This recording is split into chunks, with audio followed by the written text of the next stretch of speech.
Oya mwanangu, tunaenda kwanza kigongo ketu kikali hapa kia Jitu mwenye tamaa pamoja na mtoto mwenye akili. Jitu mwenye tamaa hapo ana nyama hapo. Anamwangalia nyama vitu hapo sijielewa kizuri. Alafu huyo Jitu mwenye tamaa na roho mbaya mwanangu anataka kumwangalia hizo nyama ili aende akalishe zile imbwa zikarari zikafariki. Oya ndio hizo anaondoka nazo hapo. Anasema yani hizi imbwa zikishakula tu leo hii nyama hii zitafariki mazima. Oya mwanangu kuna katoka moja katoka ina busara kwa kanapita kanaona. Kanasema Jitu ni nini? Mbona anataka kuwaua umbwa? Kumbe nani plani ya Jitu ni kuwateka umbwa wao wanakuja wanajua wanakuja kula nyama. Jitu anawaangalia tu hapo kwa busara. Jitu anawaangalia kwa busara. Yani hizo imbwa zinakuja kwa haraka zinakula nyama ise mwisho wa siku zinazima anazipakia zote kwenye gari. Anasema hapa inabidi niondoke. Anacheka kinoma kama Sara ise. Anacheka anasema hata hizi nizipakia hapa kwenye gari.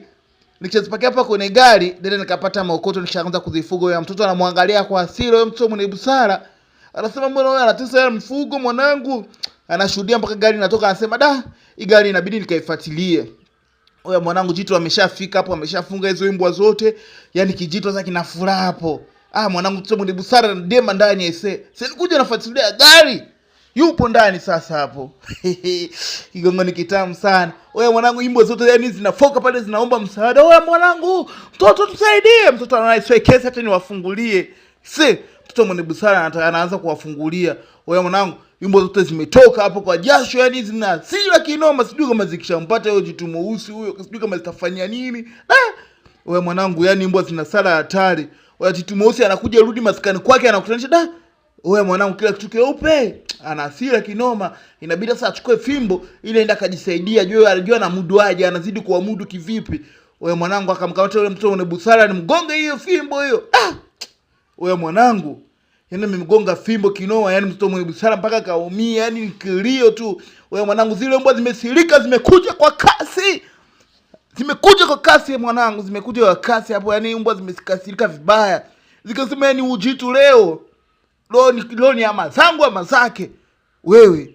Oya mwanangu zimeshamfikia Jitu hapo. Jitu ameshapigana hadi anachoka kinoma wewe. Yani Jitu ameshapigana hadi anachoka kinoma. Oya mwanangu Jitu ameweza kukimbia, amekimbia